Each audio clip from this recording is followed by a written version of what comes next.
Hero Honda 19 के समय से लेकर आज तक ये नाम हर किसी के जुबां पर छाया रहता है, क्योंकि हीरो और होंडा से बनी ये कंपनी दुनिया में सबसे अच्छे टू व्हीलर व्हीकल बनाते थे।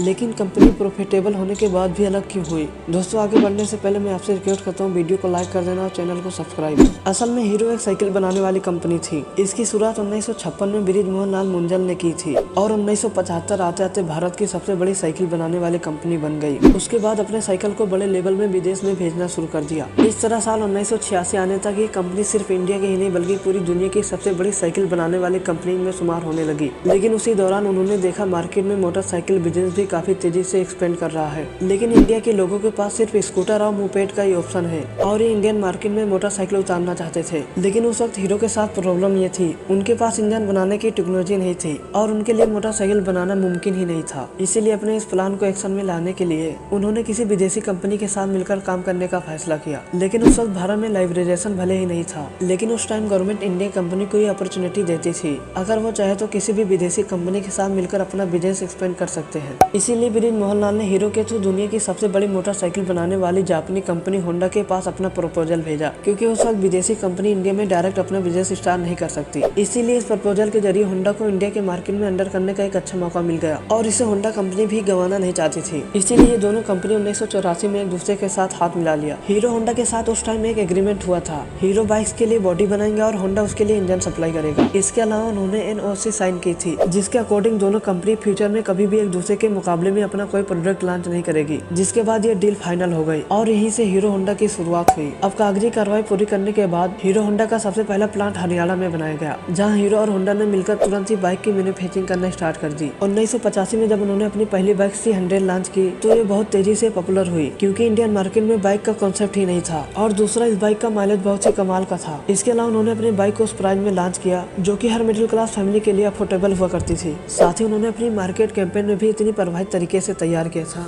जहां उनकी टैगलाइन थी feel it, shoot it, forget, यानी कि इसमें पेट्रोल फील करके भूल जाइए। इस टैगलाइन का भी लोगों पर काफी असर पड़ा और लोग इस बाइक के दीवाने हो गए, क्योंकि उन्हें स्कूटर वाला माइलेज बाइक में मिल रहा था। लेकिन उसी दौरान जापान करेंसी में उछाल आ गया, जिसकी वजह से जितना भी स्पेयर पार्ट जापान से आता था वो काफी ज्यादा महंगा होने लगा था और हीरो होंडा को अपनी बाइक अफोर्डेबल बनाने के लिए काफी दिक्कत होने लगी। और प्रॉब्लम ये भी थी, उस वक्त हीरो होंडा के कई सारे कंपटीटर इंडिया के मार्केट में आ चुके थे, जैसा कि यामाहा, सुजुकी, बजाज और TVS। लेकिन ये सारे ब्रांड शहर के इलाकों में रहने वाले कस्टमर पर ही फोकस करते थे और वहीं हीरो होंडा को देखा जाए तो उनका मेन फोकस इंडिया के मिडिल क्लास कस्टमर पर था, जो कि एक अफोर्डेबल सोल्यूशन चाहते थे। और यही वजह है कि हीरो होंडा की बाइक सिर्फ शहरों में ही नहीं बल्कि पूरे भारत में सबसे ज्यादा सेल होती थी। और यही सब देखते हुए कंपनी अपनी बाइक का प्राइस नहीं बढ़ाना चाहती थी, यहाँ तक कि इसी वजह से कंपनी को काफी लंबे समय तक लॉस का भी सामना करना पड़ा। लेकिन 1990 में जब डॉलर का प्राइस रेगुलेट हुआ तो हालात काफी सुधरने लगे और देखते ही देखते कुछ ही समय में हीरो होंडा एक बार फिर अपने बाइक पर प्रॉफिट कमाने लगा और अगले कुछ ही सालों में कंपनी का प्रॉफिट $10 मिलियन को भी क्रॉस कर गई, जो कि उस जमाने में एक बहुत बड़ा नंबर था। यहाँ तक चीजें ऊपर से काफी अच्छी नजर आ रही थी, लेकिन अंदर से सिचुएशन बहुत पहले से ही खराब होना शुरू हो गई थी। दरअसल कंपनी के मैनेजमेंट में शुरू से ही कई तरह की प्रॉब्लम चल रही थी, जैसा कि होंडा अपनी बाइक को अमेरिका और रूस जैसे डेवलप्ड कंट्री में सेल कर रहा था, लेकिन हीरो होंडा को होंडा की तरफ से फॉरेन में अपनी बाइक को सेल करने की परमिशन नहीं थी। यानी कि एक तरफ हीरो साइकिल मैन्युफैक्चरर के तौर पर उस समय दुनिया की सबसे बड़ी कंपनी थी, वहीं दूसरी तरफ होंडा की वजह से अपनी बाइक फॉरेन मार्केट में सेल नहीं कर पा रही थी। असल में इंडिया के बाहर हीरो होंडा को सिर्फ नेपाल, भूटान और बांग्लादेश जैसे आसपास के कंट्री में ही अपनी बाइक को एक्सपोर्ट करने की अलाउड थी, जिसकी वजह से हीरो इंटरनेशनल मार्केट में जो पोजीशन चाहती थी वो उसे नहीं मिल पा रही थी। एक तरफ होंडा काफी तेजी से ग्रो कर रहा था, लेकिन वहीं दूसरी तरफ हीरो एक लिमिटेड स्पेस में सीमित होकर रह गया, जिसकी वजह से इन दोनों के आपसी रिश्ते खराब होने लगे। इसके अलावा कॉन्ट्रैक्ट अकॉर्डिंग हीरो बाइक की बॉडी बनाता था और होंडा इंजन, और हीरो को अपना बिजनेस एक्सपेंड करने के लिए अलग भी होना पड़ता तो ऐसा नहीं कर सकते थे, क्योंकि वो पूरी तरह इंजन के लिए होंडा पर डिपेंडेंट थे। और ये हीरो को समझ आ चुका था, अगर उसको होंडा से अलग होना है तो उसको खुद ही इंजन मैन्युफैक्चर करना होगा। इसीलिए उसे हीरो होंडा से अपने हिस्से का जितना भी प्रॉफिट मिलता था उसके एक बड़े हिस्से को इंजन बनाने पर खर्च करने लगा, जिसकी वजह से हीरो होंडा में दरार और भी ज्यादा बड़ी हो गई। जैसा कि कोलैबोरेशन के टाइम उन्होंने NOC का साइन किया था कि वो एक दूसरे के मुकाबले में कभी भी बाइक लॉन्च नहीं करेंगे, लेकिन होंडा इसके खिलाफ जाकर साल 1999 में इंडिया के अंदर एक अपनी company Honda motorcycle and scooter India start कर दी और उसी प्राइस में ही बाइक लॉन्च करना शुरू कर दिया, जिसमें पहले से हीरो होंडा की बाइक मौजूद थी। इस तरह अगर देखा जाए तो इंडिया मार्केट के अंदर होंडा ने अपनी बाइक को हीरो होंडा के मुकाबले में खड़ा कर दिया। इसी वजह से हीरो होंडा के कस्टमर डिवाइड हो गए। इसके कुछ साल बाद होंडा ने एक्टिवा को लॉन्च करके स्कूटर में भी अंडर कर लिया और अगर देखा जाए तो इस पूरे मामले में होंडा ही खिलाफ में था, क्योंकि होंडा को तो हीरो होंडा से अर्निंग हो ही रही थी और साथ ही उसकी जो अलग कंपनी आगे उससे भी अच्छा खासा प्रॉफिट जनरेट हो रहा था। और ये सभी प्रॉब्लम को देखते हुए हीरो ने होंडा से अलग होने का फैसला कर लिया और साल 2010 में जाकर हमेशा के लिए ये दोनों कंपनी अलग हो गई। हीरो होंडा में इन दोनों कंपनियों के 26% शेयर थे, जिसके चलते होंडा मोटर्स ने अपने हिस्से के सारे 26% शेयर हीरो कंपनी को ही बेचने का फैसला किया और हीरो कंपनी के प्रमोटर ब्रिज मोहन लाल ने होंडा के ये शेयर $1.2 अरब में खरीद लिया और अपना खुद का कारोबार हीरो मोटोकॉर्प के नाम से आगे बढ़ाया। और जब ये दोनों कंपनी अलग हुई थी तो ज्यादातर लोगों ने यही कहा था होंडा के बिना हीरो मार्केट में कभी आगे नहीं बढ़ पाएगी। लेकिन आज की बात करें तो इस समय हीरो मोटो दुनिया की सबसे बड़ी मोटरसाइकिल बनाने वाली कंपनी में शुमार की जाती है। आपकी नजर में सबसे बेहतरीन मोटरसाइकिल बनाने वाली कंपनी कौन सी है? अपनी राय कमेंट में जरूर बताना और वीडियो को लाइक कर देना, चैनल को सब्सक्राइब। मिलते हैं अगली वीडियो में। वीडियो के अंत तक बने रहने के लिए थैंक्स।